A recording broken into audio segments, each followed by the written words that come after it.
The city of Ekurhuleni has dismissed 3 senior officials following misconduct findings, marking a significant disciplinary step within the metro. Those dismissed are Legal Services Head Kemi Bahari, Human Resources Executive Linda Xashika, and Chief Information Officer Maloko Manyapeo, after internal disciplinary processes were concluded.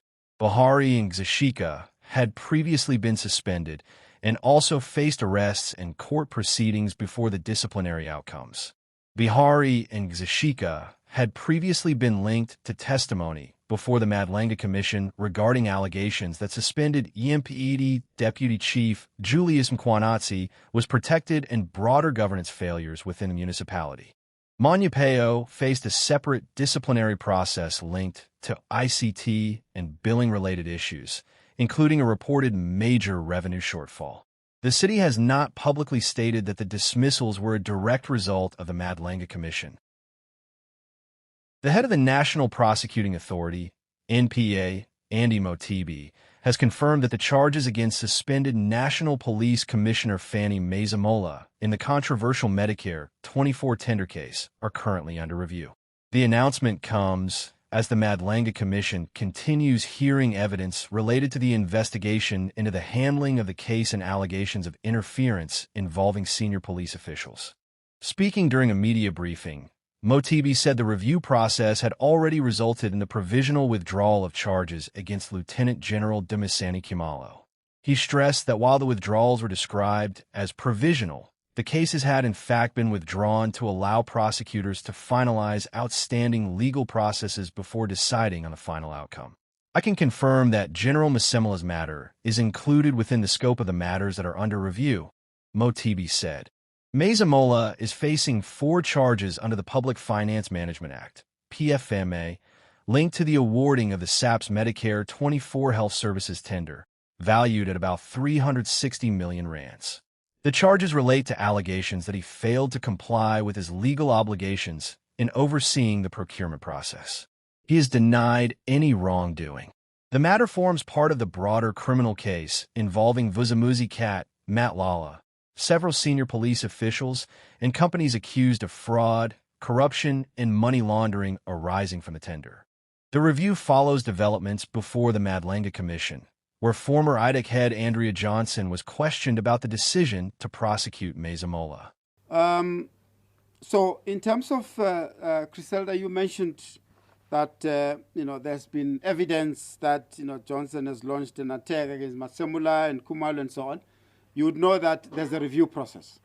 We've concluded the review of matters against General Khumalo, and we have announced that the matters have been withdrawn, albeit provisional. And I know that most of the members of the public are zooming in on the word provisional, but the cases have been withdrawn. The provisional part is really to ensure that where there's still matters that are outstanding, we ensure that we clean them up in terms of the legal process, and we will revert to the public in terms of how we have concluded those and indicate. I can confirm that General Masemola's matter is included within the scope of the matters that are under review. During her testimony, commissioners raised concerns over whether IDEC had jurisdiction to pursue standalone PFMA charges against the police commissioner in the absence of direct corruption charges. Johnson also faced questions over claims that the prosecution of Masemola may have been intended to embarrass him, allegations she has denied. Let's start here. You remember yesterday we gave you some homework that stemmed from a question put to you by Commissioner Baloyi. And that question concerned the 4 counts that General Masemola is charged with, all of which are based on the Public Finance Management Act, or the PFMA as it is usually called. Commissioner Baloyi's point was, Commissioner Baloyi suggested to you, and she wanted a response, that those charges cannot stand alone. They must be related to some other offenses that do fall under the mandate of IDEC. You remember the question. I added to that question the fact that the section actually makes reference to additional, and I said to you that surely this must mean that the offenses under paragraph C of section 7(1), capital letter A, those offenses under the specified statutes there must therefore be, because of the use of additional, be additional to something that's already referred to. And if it's only offenses under the statutes, then IDEC does not have a mandate. I even said to you, you must give meaning to the word additional. In fact, I should actually have gone further than just additional. I should have said this is additional related, so underline related as well, statutory offenses. So you would have to give meaning to additional related statutory offenses. And if what General Masemola is charged with are only the statutory offenses, in fact, in this case, statutory offenses relate a mandate to charge General Masemola under the PFMA, standing all by itself. Unless you have a different, or you give the words additional related statutory offenses a different meaning to the one I'm suggesting to you.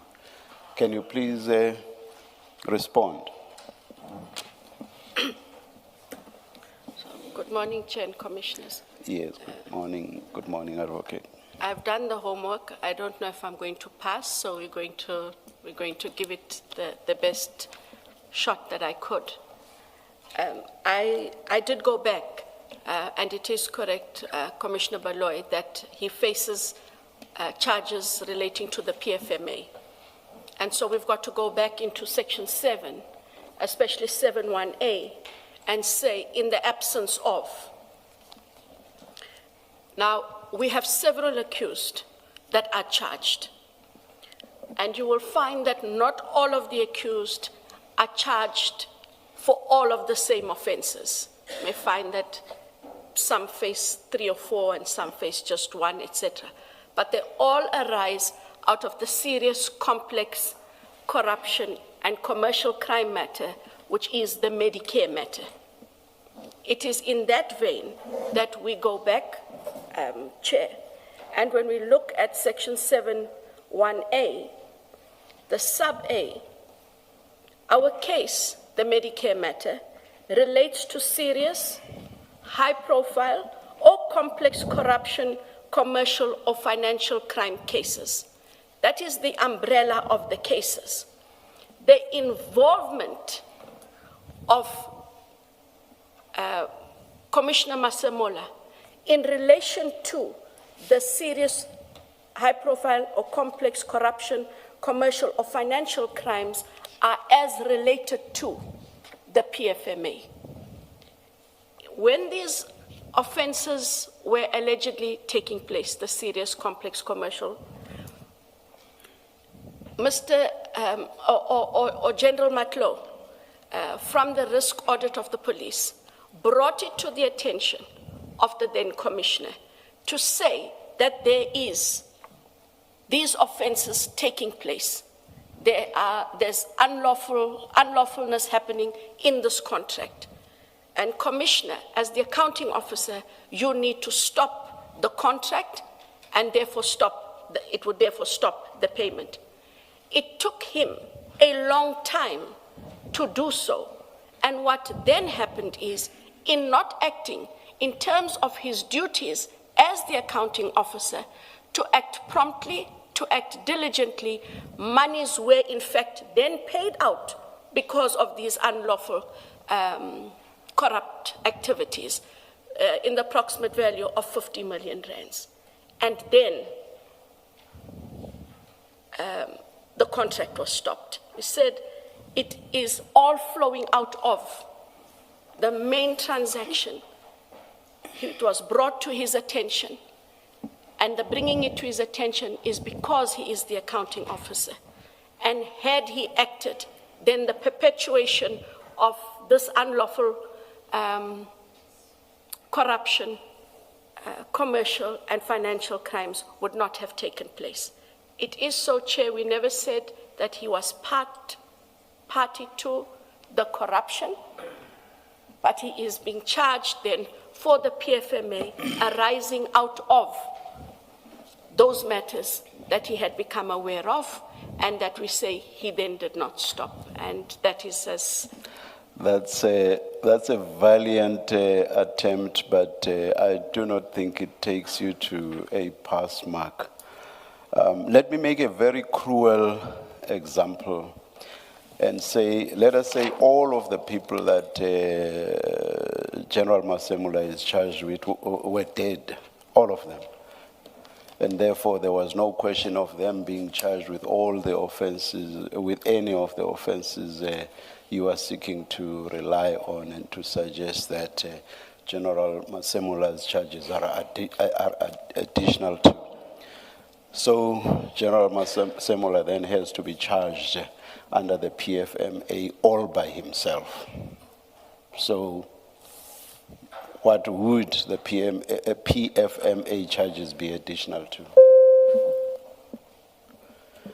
What would the PFMA charges be additional to? Nothing. You get my point. Yes.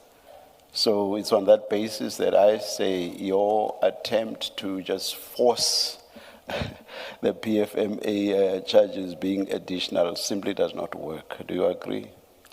It doesn't. It doesn't. Because all that General Masemola is charged with are the PFMA offenses. So when you look at him, those offenses, insofar as General Masemola is concerned, are not additional to anything, are not related to anything. It's just those PFMA offenses only. And you cannot force the additional by merely relating to charges faced by other people, charges that have nothing to do with him whatsoever. And the cruel example I give actually makes the point abundantly clear. Do you agree? I agree, it makes the point clear. Yes. If you'd allow me to, and then I stop. Yes, yes. In the manner in which it transpires, the PFMA is in relation to, and that is as far as I take it, it is in relation to the serious complex corruption, commercial and financial crimes. If those had not taken place, there is no need for the charge to be preferred, PFMA or otherwise, against Commissioner Masemola. But that is as far as I can take that argument. And I just wanted the opportunity to explain where I took the in relation. But for as long as... Oh, sorry, please finish. No, I said yes. That is as far as I'm able to take it, because it is in relation to. Yes. Had those not happened, there wouldn't have been these charges. Yeah. You see, for as long as you agree with me and you are not able to argue against my cruel example, that point simply does not work. It doesn't. Because if he was all by himself, it would be nonsensical to talk about additional, because it would be additional to what? Additional to what? Because that additional is a conscious choice of word by the legislature or the legislator. It's a conscious choice of word. Otherwise, they would just have said, relating to these statutory, or rather, offenses arising from these statutes, and then the statutes would be itemized. The use of additional is because there must first be other offenses. Otherwise, additional simply does not make sense. You must accept that. I leave it there, Chair. Do you agree that otherwise I have to agree with your reasoning. Sorry. I have to agree with your reasoning. Thank you. I made the point I thought I need to make. Yes, It is based on my understanding. And I have... Yeah, I suggest to you, or as other people would say, I put it to you that your reasoning in this regard... will not hold water. It simply does not. Thank you. Advocate Silo, there's a further issue on this. If you go to file 9 on page 3520, this is General Matlo's own affidavit.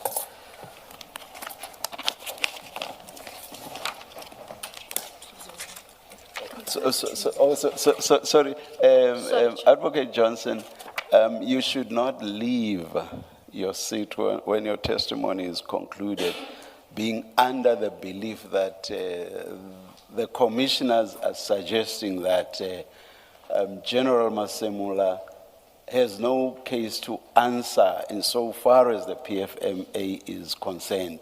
We are not suggesting that at all.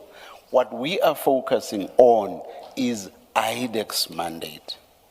IDEC, insofar as the PFMA is concerned, on our reading, IDEC's mandate is only if there are other charges and then the PFMA charges are additional to that. That's all that we are saying at this stage. It's about IDEC's mandate. I hear you see what I mean? I understand. So whether or not PMA offenses have in fact been committed is something else altogether, but it's not something that must be pursued by IDEC. That's all we are suggesting to you. Thank you, Chair. Thank you. Yes, thank you, Chair. Good morning, Advocate Johnson. Morning, Commissioner. I'm going to deal with process leading to the charges by IDEC. So the Section 27 affidavit or Sorry, additional... Chair, I think sorry, Commissioner Khumalo, I don't know if the Chair found his file. It was you got file 9. Sorry. Yesterday already I did. Thank you very much, Advocate Johnson. In your response to Chair, you referred to General Matlo's affidavit. So if you look at General Matlo's affidavit starting on 3519, what she says in 3520 in relation to General Masemola is that, so first of all, she's the head of risk and integrity, so head of risk and compliance at SAPS. And she would have investigated these issues, as I'm sure her job description requires her to. And then she says in paragraph 8 on 3520, she then advised General Masemola to consider terminating the contract with Medicare to save SAPS from irreparable harm and to diminish the financial prejudice suffered by SAPS. Then she says General Masemola terminated. So General Masemola accepted the advice. Do you see that? Yes. Now, if you read Section 86 of PFMA with Section 38, what it requires is willful and grossly negligent conduct on the part of General Masemola. As I understand those two sections, they would kick in if, notwithstanding the advice by the head of risk and compliance, he does absolutely nothing. Because then that would be willful and grossly negligent. But if your head of risk says, I've investigated this, here is an audit report that shows that at the time when you did not know, some members of SAPS in supply chain were colluding with Mr. Matlala's company. And as a result, this contract was concluded. They were also colluding in relation to the issue of, I think it's in charge 3, of the orders, of the purchase orders, which is not something that as a commissioner you would generally know because it happens at supply chain level.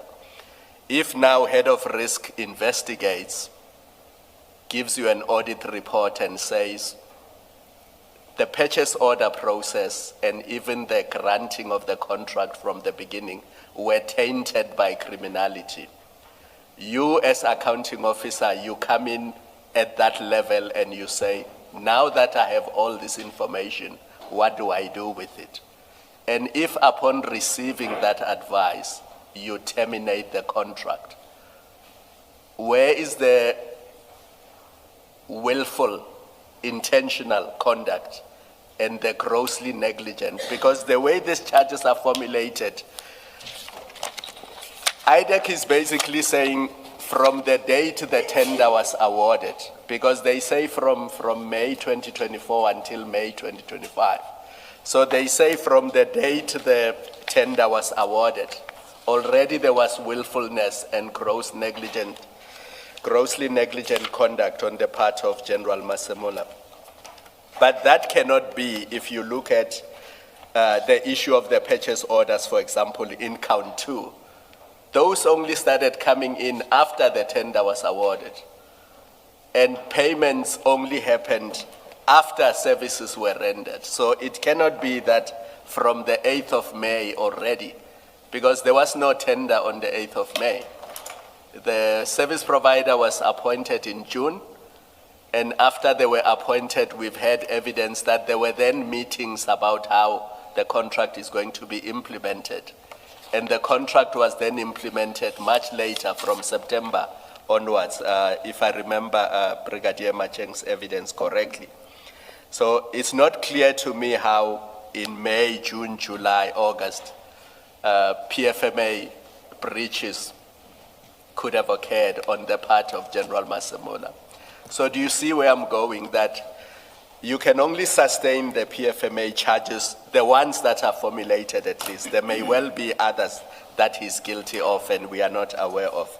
But the ones that you have in count 1 to count 4, you can only sustain them if, after he has received advice from the head of risk, he ignores that advice and allows subs to continue with this contract.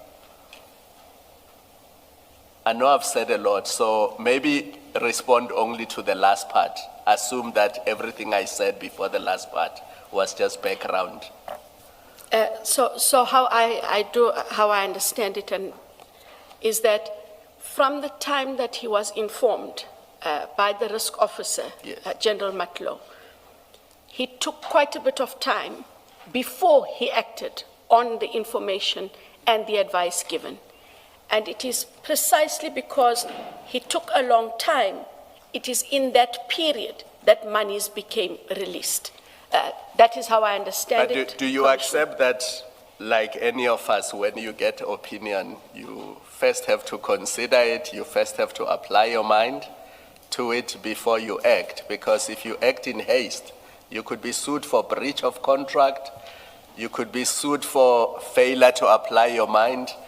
I mean, some of the issues we've criticized you for was blindly accepting briefings without looking at underlying documents to satisfy yourself that, you know, the Section 27 read with the Section 28 applications are actually consistent and they are relevant to the complaint of Mr. Adams. So one does not, in the normal course, you get advice today, you act immediately. In the normal course, you would apply your mind to that advice and you would ask questions if there's a need to ask questions. Because I don't see anywhere in General Matlow's affidavit where she says it took the National Commissioner 6 months after he was given the advice to act on it. Because that paragraph 9 says, I gave the National Commissioner advice and then he terminated the contract. So there's no suggestion by, if General Matlow is the complainant, there's no suggestion by General Matlow that General Masemola did nothing with my advice or he took inordinately long before acting on that advice. And as a result of his failure to act on the advice, there was the loss. How I read this affidavit, it says the 50 million is what was paid throughout, not after the advice was given. But the charge sheet creates the impression that the loss happened after the advice was given.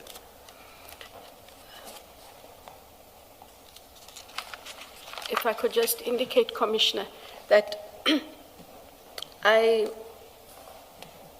asked if there was only the 27 at the time when they had this matter. I'm given to understand that General Masemola submitted a preliminary report together with the Section 27 affidavit.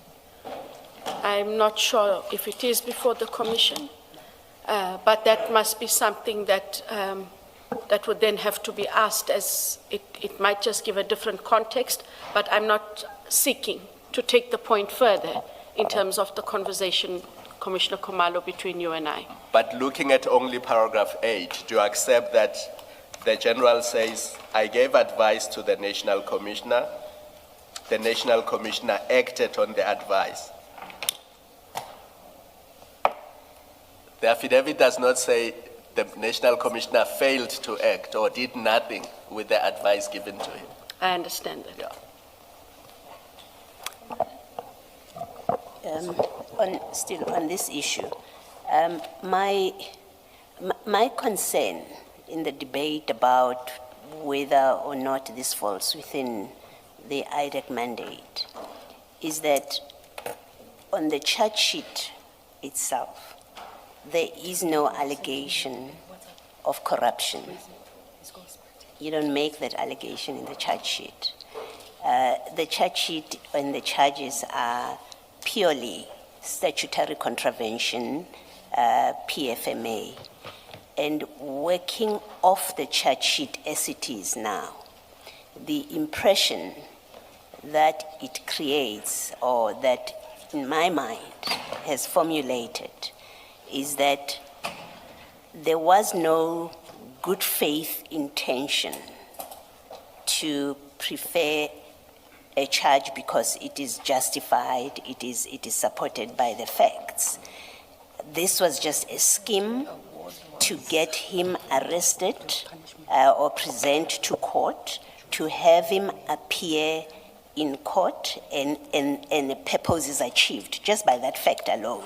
So you don't even get to the validity of the charges. That's why we don't discuss with you whether there's merit in the charges themselves. That's for the court to determine eventually if it does. But obvious from the charge sheet, and must have been obvious to the lawyers in your office and to the prosecutor who approves those charges. It must have been obvious just on the charges that we are not making an allegation of corruption against him. How do we justify him being here? That must have been obvious. And accepting, because it's difficult not to accept that it was that obvious to the lawyers who dealt with this. Accepting that it would have been obvious to them that this charge sheet is wholly inadequate for purposes of our mandate.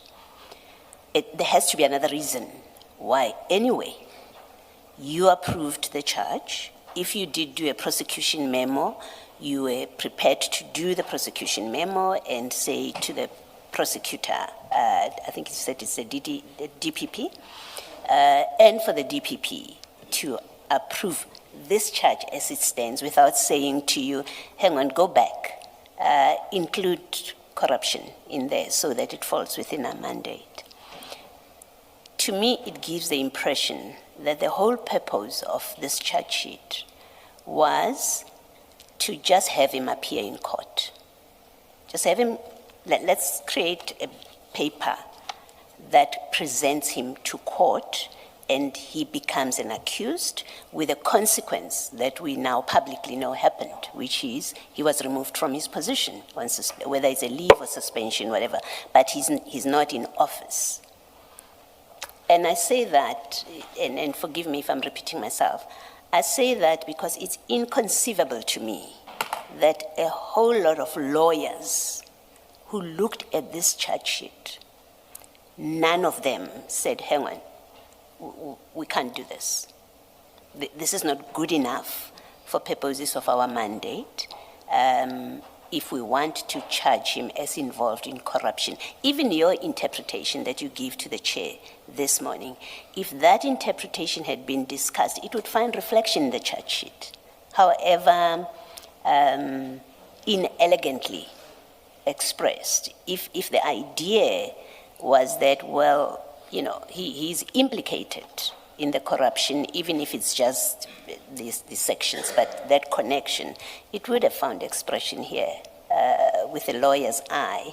And that it doesn't find expression suggests to me is because you couldn't do it. None of you could get to the point where an allegation of corruption is made or him is being linked to the other accused conduct. And for that, you couldn't go that far. But it didn't matter because the real intention was never to get a successful prosecution of corruption or a successful prosecution that comes under PRECA. That was never the real intention. In my view, the intention was, as I say, get him arrested with the spectacle that comes with it, get him charged with a consequence that naturally will follow, which is the minister, and hopefully even he, National Commissioner, would say it's untenable for me to remain in this position while I'm undergoing a criminal trial, and that was its only purpose. That's what it looks like to me. You may comment if you want. And I do understand your reasoning, Commissioner Baloy, but at no stage was there an intention to make a spectacle of anything. The prosecutors looked at the case in its totality, and as I explained this morning, it relates to. I accept, the only part that I do accept is they didn't draw the link between the two. That in itself does not make the conduct malicious, and there was no intent to put him on show. It was to charge him as they did. That link is not there. That cannot be taken away. But it should therefore not be seen as it was used as an instrument. They still firmly believe in those PFMA charges as they put them. And in my discussions yesterday, I did highlight that the Commission does find we have, where is the link between the two? Hence my explanation this morning. I took your point, but I have to clarify, there was never an ill intent. It might have been clumsily put in the way it is. Or incompetently put, but that does not make for ill intent at all. Thank you, Commissioner. Thank you.